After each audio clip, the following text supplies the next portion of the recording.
अरब की धरती पर जब रसूल से बातिलों ने मोर्चा लिया, एक तरफ अबू जहल है, एक तरफ अबू लहब है, एक तरफ उतबा है।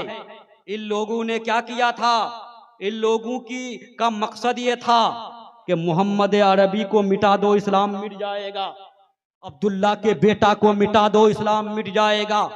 अब्दुल मुत्तलिब के पोता को मिटा दो, इस्लाम मिट जाएगा। और मक्का के अंदर दारुल नदवा के अंदर एक मीटिंग हुई। मीटिंग में यह तय हुआ कि मोहम्मद को मिटा दो, मामला साफ है। फिर क्या हुआ?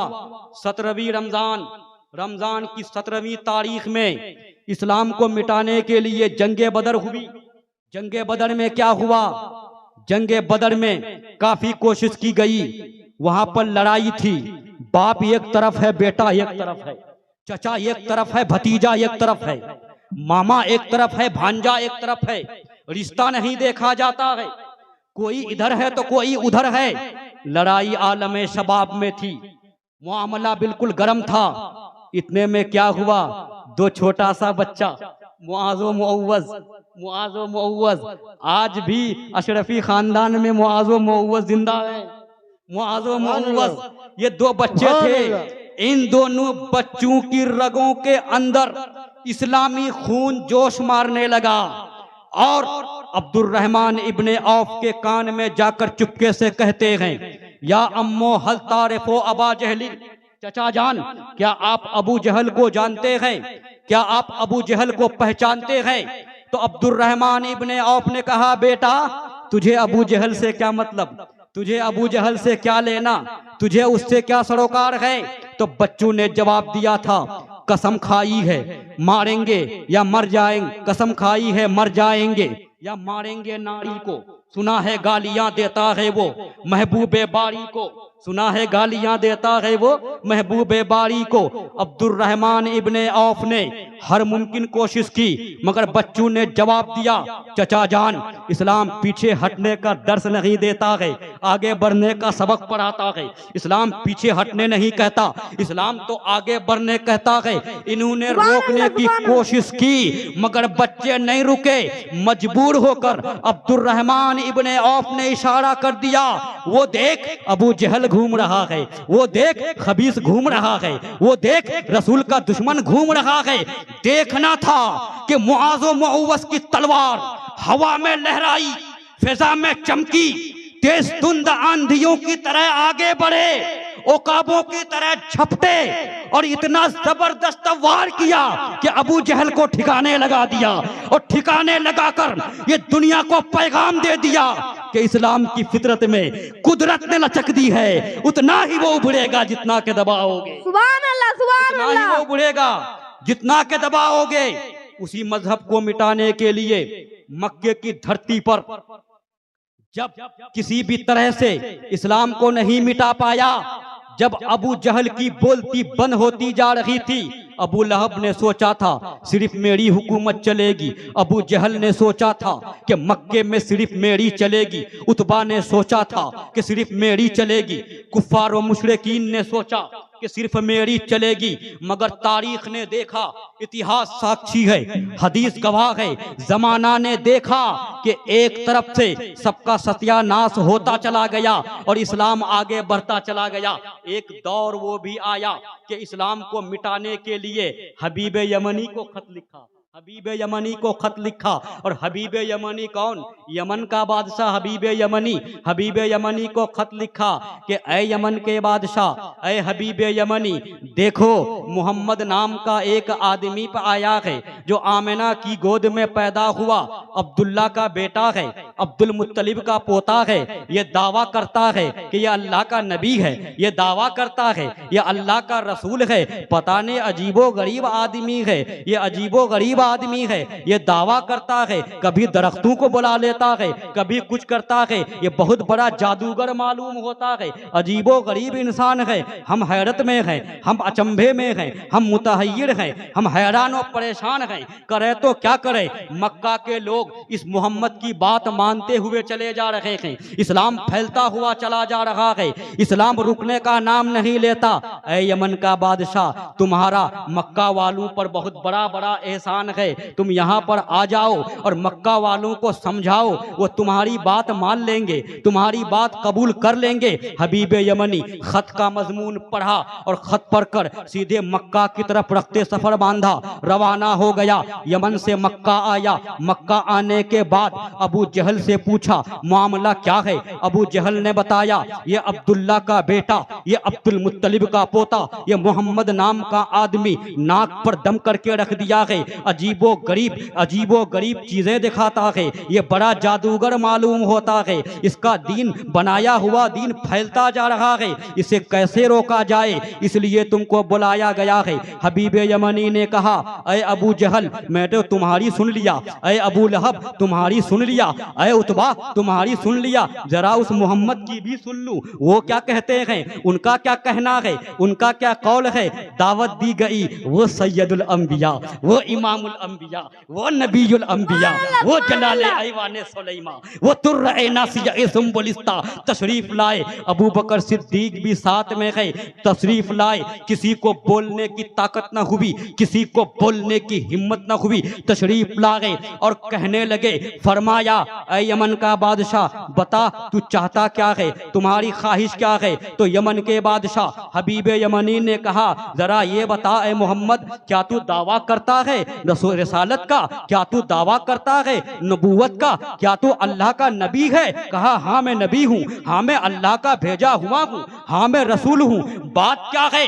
तो उस वक्त जो है काबिले गौर है, हबीब यमनी ने कहा था सुनो, जो नबी होगा तो मेरी कुछ ख्वाहिश है, जो नबी होगा वो जरूर पूरी करेगा। तो हुजूर ने फरमाया बता तुम्हारी ख्वाहिश क्या है। तो हबीब यमनी ने कहा मेरी दो ख्वाहिश है, मेरी दो ख्वाहिश है। एक ख्वाहिश तो ये है कि अभी 14वीं रात का चांद पूरी रोशनी के साथ आसमान में चमक रहा है, मुकम्मल रोशनी फैला रहा है, अगर वाकई में तू नबी है तो जमीन पर बैठे बैठे आसमान का कलीजा चीर कर बता दो, जमीन पर बैठे बैठे आसमान के चांद को चीर कर बता दो। इतना सुनना था तो रसूल गिरामी ने शहादत की उंगली का इशारा किया, चांद फट गया, चांद फट गया।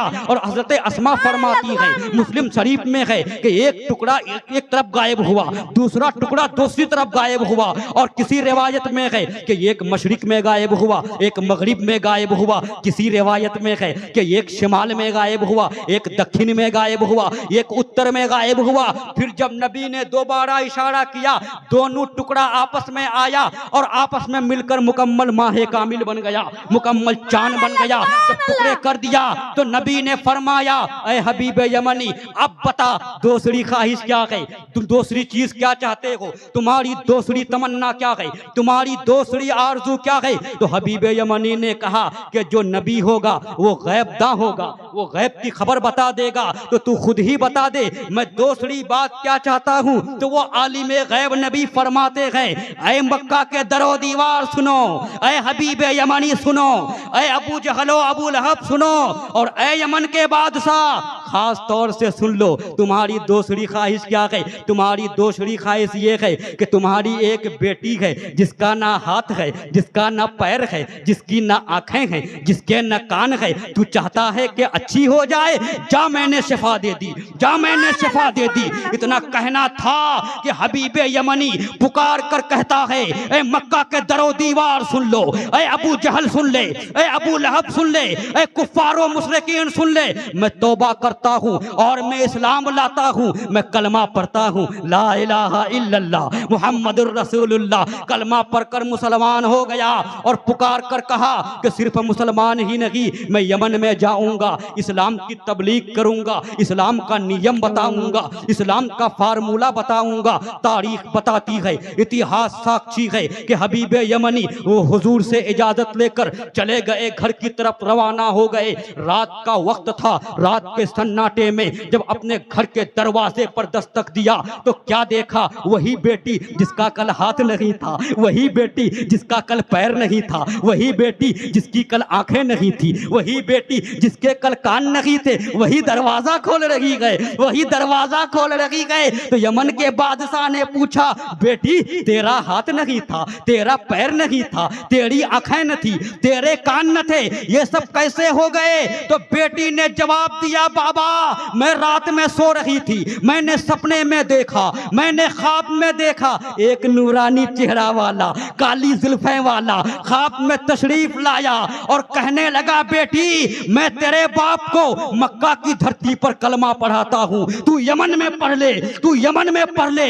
मैंने सपने में जब कलमा पढ़ा मेरे हाथ हो गए, मेरे पैर हो गए, मेरी आंखें हो गई, मेरे कान हो गए, मेरे सब कुछ हो गए। आज लोग कहते हैं रसूल को इल्मे गैब नहीं है, आज लोग कहते हैं दीवार के पीछे का इल्म नहीं है, आज लोग कहते हैं पीठ के पीछे का इल्म नहीं है। लिखने वालों ने लिखा, छापने वालों ने छापा, बकवास करने वाले बकवास कर रहे हैं। अरे मैं तो ये कहता हूँ कि ऐ लोगों सुनो, नबी रहते थे मक्के की धरती पर, खबर देते थे शाम की, नबी रहते थे मक्के की धरती पर, खबर देते थे यमन की। आखिर कितना इल्मे गैब है? तो आशिके रसूल ने झंझट ही को मिटा दिया और भारत की धरती से पुकारा, और कोई गैब क्या, तुमसे नेहा हो भला, जब न खुदा ही छुपा तुम पे कारो रो दरूद। सुभान अल्लाह, सुभान अल्लाह, अल्लाहू अकबर, या रसूल अल्लाह। नहीं छोड़ेंगे या रसूल अल्लाह। मेरे भाई, हमारे गाजी मिल्लत कहा करते हैं, मैं बात को ख़त्म कर रहा हूँ, हमारे गाजी मिल्लत कहा करते हैं और ये हकीकत भी है, हदीस से साबित है कि कुरान का साथी अहले बैत, कुरान का साथी अहले बैत। अहले बैत समझ रहे हैं ना, हुजूर की जो औलाद है, अहले बैत कुरान का साथी। जब तक कुरान रहेगा अहले बैत रहेंगे, अहले बैत रहेंगे कुरान रहेगा, और जब तक कुरान और अहले बैत दोनों रहेंगे तब तक इंडिया में मुसलमान रहेगा। ये अहले बैत हैं, ये अहले बैत हैं, इनको मिटाने की कोशिश करोगे खुद ही मिट जाओगे, इनकी तौहीन करने की कोशिश करोगे मरकर सड़ जाओगे, फायदा कुछ नहीं होगा। और सुनो, अहले बैत की बराबरी करने वालों, सैयदों की शान में बकवास करने वालों, हमारे इमाम ताजदारे अहले सुन्नत, मुजद्दिदे दीनो मिल्लत, माहिए कुफरो जलालत, आला हजरत अजीमुल बरकत, मुजद्दिदे में अते माजिया, मुअय्यिदे मिल्लते ताहिरा, उनका तो अपना रुझान ये था कि जब उन्होंने दुआ की तो क्या कहा, ऐ मौला आले बैत का खादिम बना, ऐ मौला औलादे रसूल का खादिम बना, और वसीला भी लिया तो औलादे रसूल का क्या कहते हैं, यही नहीं दुनिया में भी और आखिरत में भी पुकार कर कहते हैं, दो जहां में खादिम आले रसूलुल्लाह कर, दो जहां में खादिम आले रसूलुल्लाह कर, हजरत आले रसूल मुक्तदा के वास्ते। और यही वो अहले बैत हैं जिनके बारे में खुद आला हजरत ने कहा, तेरी नस्ले पाक में है बच्चा बच्चा नूर का, तू है आईने नूर, तेरा सब घराना नूर का, तेरा सब घराना नूर का। मैं अभी अभी कह रहा था कि मुजद्दिद अहले सुन्नत ने जो फरमाया है, इन्हीं शख्सियात के बारे में फरमाया है। खुशबू बता रही है कि जन्नत के फूल हैं, खुशबू बता रही है कि जन्नत के फूल हैं, चेहरा बता रहा है कि आले रसूल हैं, चेहरा बता रहा है कि आले रसूल हैं। या रसूल अल्लाह, तेरी नस्ले पाक में है बच्चा बच्चा नूर का, तेरी नस्ले पाक में है बच्चा बच्चा नूर का, तू है आईने नूर, तेरा सब घराना नूर का। और मैं अपनी तकरीर को अशरफी मियाँ के अशार पर ख़त्म कर रहा हूँ। ये कौन अशरफी मियाँ? हम शबीह गौसे सकलैन हाजियुल हरमैन, जिनके मुकद्दस चेहरा पर जब मुजद्दिदे मिल्लत की नज़र पड़ी, जब आला हजरत की नज़र पड़ी तो बरजस्ता पुकार उठते हैं, अशरफी ए रुखत आई नए हुस्ने खूबा, ए नजर करदा वो परवरद ऐसे महबूबा, वही हाजिजुल हरमैन हम शबीहे गौसे सकलैन, सैयदना अली हुसैन अशरफी जीलानी कछो छवि फरमाते हैं कि मिसाले मुस्तफ़ा कोई पैगंबर हो नहीं सकता, मिसाले मुस्तफ़ा कोई पैगंबर हो नहीं सकता, सितारा लाख चमके मेहरे अनवर हो नहीं सकता, और कोई हो मुत्तकियो आलिमो जाहिद जमाने में मगर आले मोहम्मद के बराबर हो नहीं सकता। सुभान अल्लाह सुभान अल्लाह। आलिमो जाहिद जमाने में मगर आले मोहम्मद के बराबर हो नहीं सकता।